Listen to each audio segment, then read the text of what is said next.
Okay, so I looked last night because I'm pretty excited. Opening For the day today A's for Oakland A's. for the A's is today, and I looked, and last night I could have snagged a seat behind home plate for $56 each. Wow. Behind home plate, lower Wow. level. Wow, and I think I might pull the trigger, Steven. Do If it's it. still there, I think I might go by myself. I mean, why not? You sit there. You can go hang out at the treehouse. $56, dude. Yeah. And you know me, I pay for one seat and I make it all the way down. Oh yeah. I mean, you pay for the seat in the back, you're sitting in the front. Yeah. Well, in Oakland, yeah, absolutely. Oh yeah. I mean, if you don't do that already, then here's a little secret. Just get into your seat and just keep walking. Yeah. I never stop. Just keep walking. Because what are they going to do? Kick you back to your seat? Yeah. That's the worst thing they're going to do. Yeah, they want you down low so the So it TV looks cameras better. catch you. Yeah. Exactly. So I don't think they have a problem with it. I mean, I was going section to section for a Battle of the Bay game once. I was out in left field and saying what's up to a bunch of people, and the ushers were like, "Meh, all right." You say hi to one person, and they just kind of let you in the section. They're pretty lax. They're pretty relaxed, and it's just A's games are always just such a good time. Yeah, they are a good time. It is fun out there, and I mean, yeah, and the people are fun. You get all the diehard fans who are really into baseball and really into the team, and it does create a nice atmosphere. I just wish there was more of them. That's the difference between A's and Giants games. No, I feel like it's absolutely not. No. That's the narrative, but that's not the difference No. between A's and Giants games. Well, let me finish. I know what you're feel gonna say. You're gonna say Giants fans aren't as smart about baseball. No. That's not what I'm saying. Okay, I'll let you. No, what I'm saying is like when you go to an A's game, there's not that many people there, but the people at the game care about the game, and they're there to cheer for the A's. They're there to cheer on their team if they're for the other team, whatever. But I feel like at Giants games, there's a little bit more of a different atmosphere. It's like an event. People go to the Giants game as an event, less so as like to really watch the Giants, because I know so many people from SF State that just go and party at Giants games. They don't really care about the game. But I totally get that that's kind of what the Giants have drawn in with Oracle Park, is that they want it to be like an event. They want it to be very nice. It is such a nice venue. I mean, if you've never been to Oracle Park, which I imagine not that many people haven't been to Oracle Park, but if you haven't, fix that, go. It's a great time, but that's just the minor difference. I feel like personally, I might be a little bit biased here being an A's fan, but I do feel like all the A's fans are so into the game. Yeah, well, I think that's fair, but I also think that also plays into, like you said, the Giants by design have created a very positive fan experience. Very positive. Whether you're a diehard fan coming in, or you can enjoy yourself as a casual fan. Yeah. You can't enjoy yourself in Oakland as a casual fan. No, it's just not that. No, that's 100% true. Yeah, so you kind of have to be a diehard to want to even be there in the first place, because it's kind of a bare bones experience. Yeah. It's a really old school baseball experience where you go, you get your hot dog and your beer, you sit down and you watch the game. Yeah. There's not a lot of other things to do. You can't go slide on the you slide. Can't go, and to be honest, what the Giants do, or what they have done, is they've got all of these things that fans want to do. They've got, I mean, you can get a Ghirardelli ice cream sundae. You can go to center field and get a crazy crab sandwich, if you choose, right? And those are available to you. But then again, you have to get up out of your seat. You have to walk all the way to left field for Sunday, all the way out to center field for the crab sandwich. They got an awesome bar out in right field behind Triples Alley. Like, it does take time for you to get up and move around the stadium, depending on what you want to do. Whereas in Oakland, there's really nothing except the treehouse in left field, and you've got the Bullet Bar. I forget where that's at, but those are really the only. I want to say that's in left right. field or it's in the somewhere. Right. Oh, okay, yeah, lower right maybe. Yeah. And those are really the only two attractions. So you're not really getting up out of your seat unless you really want to go there. And the Bullet Bar is hidden. It is. It's like you pass it and you don't even notice it. Yeah, I actually went to an athletic Q&A panel there and got to meet Ethan Sherwood-Strauss, Marcus Thompson, Tim Kawakami. I forget the Jason Williams. Sorry, I'm forgetting. He used to cover the A's. Anyway, it was a nice Q&A panel, and I got to meet all the guys. And for a while, they followed me on Twitter. I don't know if they still do, but. Did you see how the Athletic doesn't currently have anyone covering the A's? Yes. That's crazy. But I mean, that's a mess up on the A's. Yeah, absolutely. And if you're not putting up a product or you're carrying yourselves in a way that actually deserves media coverage, and it always comes down to this: the A's just don't move the needle unless it's talking about something negative. And that's pretty true. You can talk about A's till you're blue in the face on the radio, and you're not going to drive ad sales because your numbers are going to go down. Because Giants fans, some of them, like, they'll just tune out. Some of them will listen just because they're fans of baseball. But for the most part, there's just not that many A's fans that are tuning in, that are buying merchandise, that are supporting the team in certain ways. And there's all kinds of reasons for it. Blame the ownership, blame the front office. But it is what it is. That's a fact of the situation. And, I honestly think that the A's ownership is doing it on purpose at this point. Yeah, I don't think you're wrong. I think it's weird. I'm a younger guy, and I genuinely only meet either, like, older ladies or younger people like me who like the A's. Like, there's really not, like... those old lady A's fans are solid. They're amazing. They're great people and such a fun conversation, and they know their stuff. But I don't see that many older A's fans, really, because they've just been tired out. They've been played out by their antics. And I meet a lot of young guys like me who are A's fans, and even we're tired of the antics, of the constant turnover, and everything. And it's so difficult to stay an A's fan with the way that it's run currently. It is. And it's what really makes, for me, the situation just 10 times worse is I really think the organization is going to use this lack of support as the justification for moving. To move. And, they're going to be like, well, see, look, we're not getting support here. We're not getting, and they're going to turn it around on the city, which also is false. And they're going to put it on Oakland, saying Oakland's not supporting them. The fans of the Bay Area aren't supporting them. Why would they stay?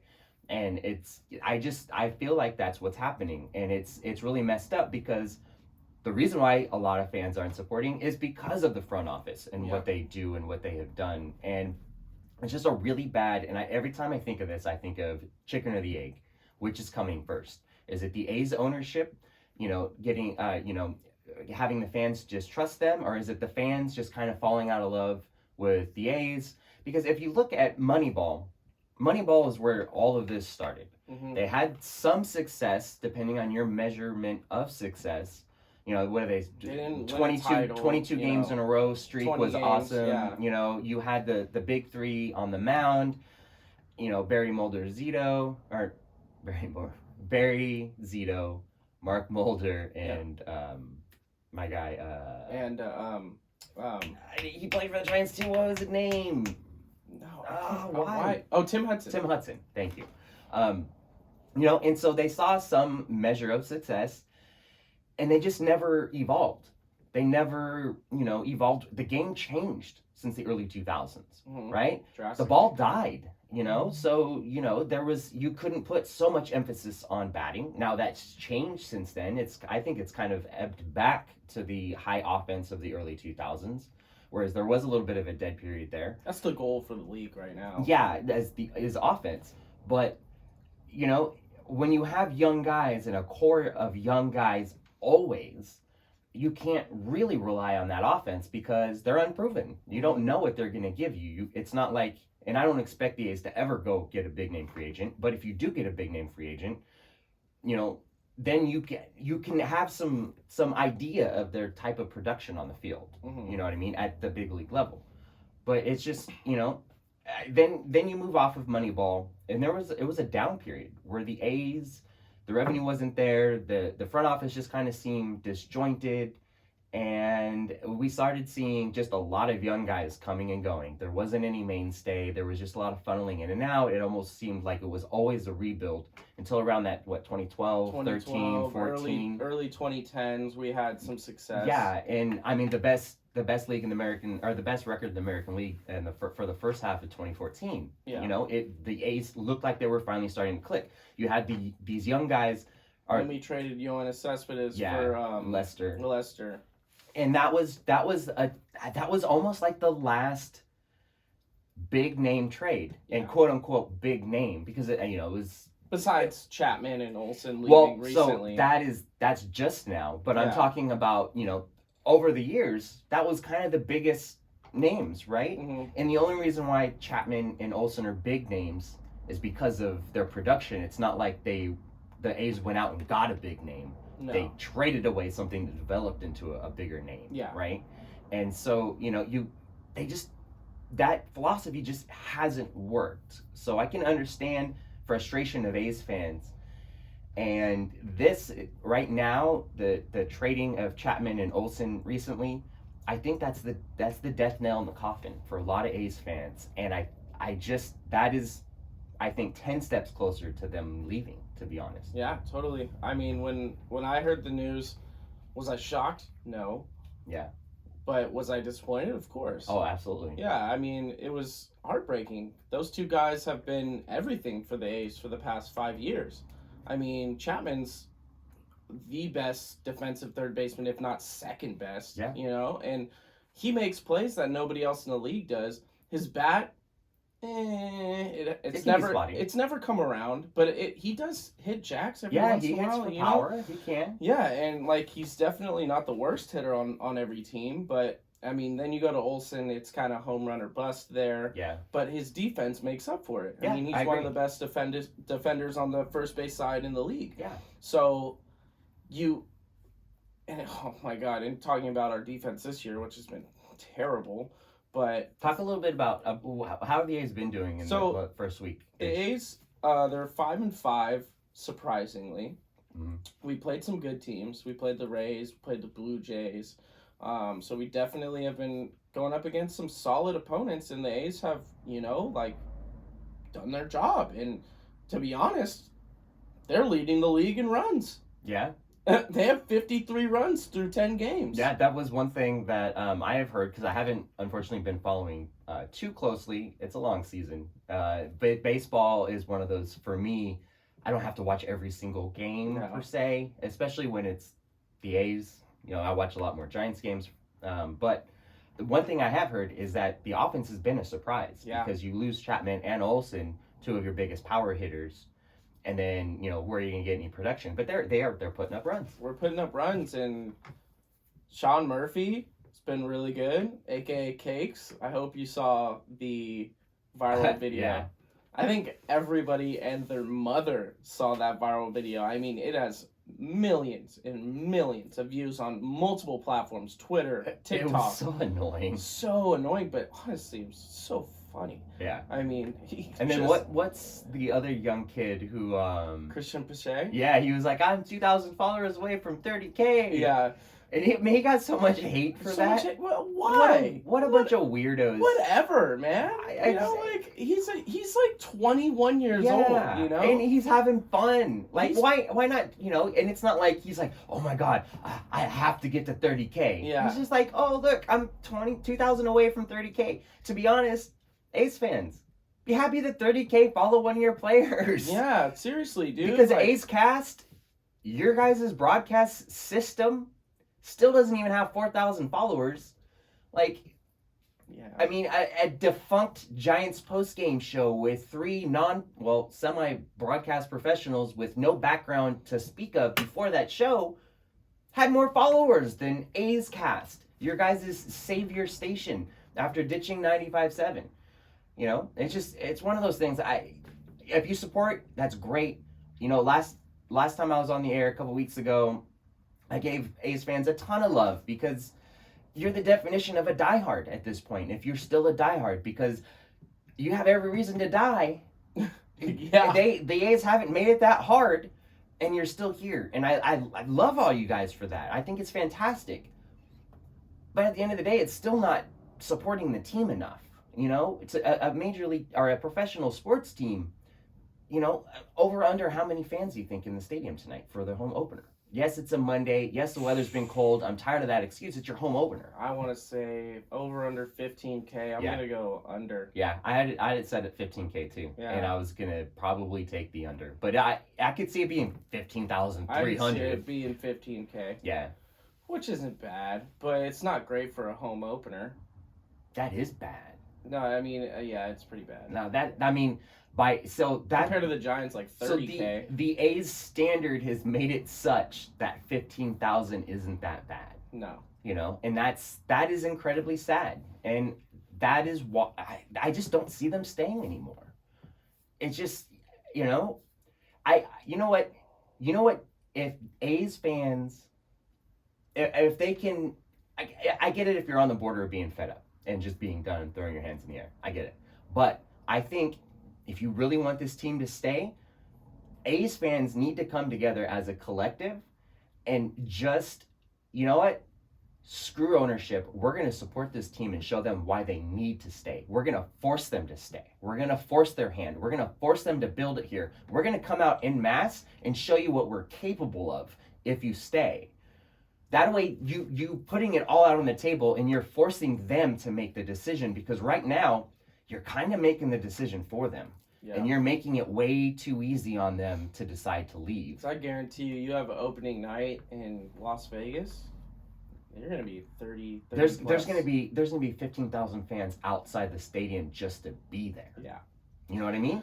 So, I mean, yes, A's fans, yes, it would cost money. Yes, it would mean that you're supporting a front office that you've been hating on for so long, but force them to make a tough decision. Force their hand. Get out there, support them. Come en masse to the ballpark.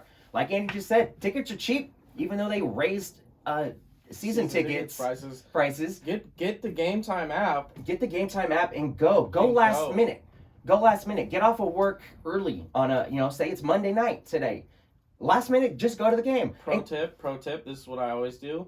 I wait till about 15 minutes before I go into the game and then buy the tickets. There you go. And that way you save even a couple extra dollars. But right now, it's really not going to cost you that many dollars to get out to Oakland and support the team. Because I honestly think, and you know what? I'm going to start this on Twitter. And I'm going to see if we can gain some momentum. I'm going to hit up my boy Brody Brazil. We're going to see if we can, let's do this. I'll go out to A's games this year. I'll even pledge to go, I'll go to 5. I'll go to 5 A's games this year. Yeah, the Giants might be playing them over there, but still, I'll go and, just to support, just to show them the money coming in, the bottom line, ticket sales. If they see a big increase in ticket sales, they can't talk about leaving anymore. No, that's true. Yeah, I mean, why leave if all of a sudden, you get an influx of new money, which I'm guaranteeing won't happen. Yeah, but I mean, start it. Why not? Why not? Why not try and start it? Because, I mean, what do you have to lose? What's his name? Brian Edwards on Twitter, the big A's fan that you follow. I mean, he's got a decent following. We could really make something happen. I can hit him up. I mean, he and I have been on the Jumbotron together. Shout out Brian. I'm forgetting his last name. I can't remember his short name. I feel like it's Edwards, but I'm not really sure.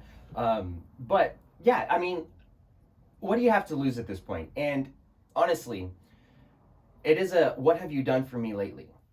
And the organization hasn't done anything for you for a long time. No. But also, you haven't done anything for the organization either. It literally is a two-way street. And yes, I don't want to hear about the frustration. That's dead. We get it. We understand why. But that doesn't mean you can't do something today to help change that. Mm-hmm. Because I will guarantee you, if you come out and you support this team, I'm not even calling for 30,000 fans a game. Shoot, give me 20. Yeah. 25,000 for a Friday and Saturday night game would blow away your attendance numbers at all for last year. Oh, yeah. You know what I mean? And COVID's more relaxed now. Yes, there's still protocols that you have to follow when you go to the Coli. I get it. But get out there. Yeah. Things are more open now because you could use COVID as an excuse last year. You can't use it as an excuse this year. Nope. Done using COVID as an excuse. Done using the front office as an excuse not to get out to support. Why don't we just get out there? And force them to make a tough decision and show them what is possible, what could happen if you were given nice things, if they kept players, if they got a new stadium. We'll show out. Mm-hmm. I don't know. I think, to me, why not? Why not? And I totally think you're right. Why not? If it's possible to change anything, it's change people's attitudes, right? And really, at the end of the day, you're supporting your team, the team that you say that you love, the team that you are a diehard fan of, and you get to be at the game and watch them play. To me, it's a no-brainer. Yeah. It's a win-win for you, because it's a win because it's your best chance of getting your favorite team to stay. And it's a win because you're at the ballpark experiencing your team live. And having a good time. And having a great time, as you mentioned. The Collie is a fun place to watch a game. It's a fun place to watch a game. I've never had a bad time at the Collie, except when the almost fight broke out because a bunch of trash talkers out there in left field, and I almost started a riot with something that I said. I told a guy to turn around and watch the game. I was like, yeah. You're a cool guy. Turn around and watch the game. You're missing a great game. And that made him so mad. I was like, hey, here's a Giants fan not walking around. I'm actually watching the game.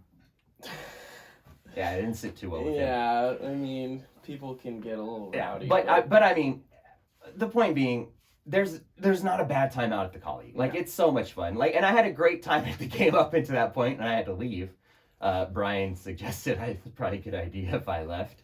But yeah, it's fun. Get out there and support them. Get out there, support your team, support your guys. Don't support the front office. If that makes you feel any better, don't think about it that way. Yeah. Think about it as you're supporting your team because you want them to stay. Yeah. Think about it as, you're paying Laureano's contract. Which I'm down. Laureano's a beast. Think of it that way. You aren't supporting the front office per se. You're supporting your players by giving them the money to re-sign them. Think of it that way. See, the way that you're saying that, I mean, I want to support Christian Pache to say that dude's a future superstar. Your $30 ticket today to the home opener tonight, 15 of that is going to go re-sign Christian. Yeah. Think of it that way. That's a good way to think about it. Because that is literally the business of baseball. Yeah. And that's literally why they're not spending any money other than the philosophy. But they don't have the money and the fan support to justify spending it in their own mind. $30 million roster. I've never heard of that. Yeah, how much money is old Bryce Harper making this year? Is that 33? At least. Yeah. At the 35, very least. something like that. Maybe 40. I mean, and Bryce Harper, he's a good player. No, he's not. But he hasn't done anything since he got over there. Yeah, that's what I'm saying. Bryce Harper was. He's had Matt Chapman numbers. Yeah, he actually not as good as Matt Chapman. He was a great player. He was, yes, in Washington, not in Philly. No, and man, but what's crazy is Christian Pache is putting up identical numbers to Matt Olson, if not better. Yeah. No, he makes is a find. Makes you a little bit happy as an A's fan. A's fans, get out there and support Christian. He's a stud. Literally, just go out there. Just for Laureano and Christian Pache. Well, Laureano's still on suspension. But you know what I mean? He's not going to be on suspension forever. No, he only has, I want to say, 15, 20 more games of suspension, which in baseball terms is not very long. It's a couple weeks. Yeah, a couple weeks. But yeah, our outfield's going to be nice with Christian Pache and Laureano. I'm excited to see that. Is Pache, he's in left. He's a center fielder. Center field, okay. Center fielder. Oh, so they moved Laureano over? So they'll probably move Laureano, I would assume, to right field because he's got that arm. Yeah. And then they'll probably put Seth Brown in left field. Okay. So that's a really solid outfield right there. Yeah, those are strong arms. So strong arms, good players, good... A lot of range. Yeah, a lot of range out there. So hopefully our defense can get better because I want to say we have 10 or more... errors on the year already. Yeah. And it's been looking rough. Well, and when you take away your two Gold Glove corners in the infield, that's kind of what happens. You're gonna have a drop off, and it just like in basketball, chemistry matters in a baseball infield. Chemistry matters in baseball in general. Yeah, not so much between the outfield and infield. That's not a real thing. I would say in the dugout though. Yes, in the dugout. Everybody's got to be on the same page. Well, yeah, but I mean on the field. like on the court, like on the field, your infield has to be on the same page. You have to have chemistry because that's the best way you nonverbal communicate. You know where guys are going to be before they be there. I mean, look at the Giants and what they had with Crawford and Panic up the middle. Like their nonverbal communication, the way that they were able to flip and turn double plays was the best in the league for like 2 seasons. Yeah. And you take away your corners, that just it's going to mess up your infield. And none of those guys have played together much time at all. No. So it's going to happen. You're going to have growing pains. Doesn't help when you have Kevin Smith at shortstop.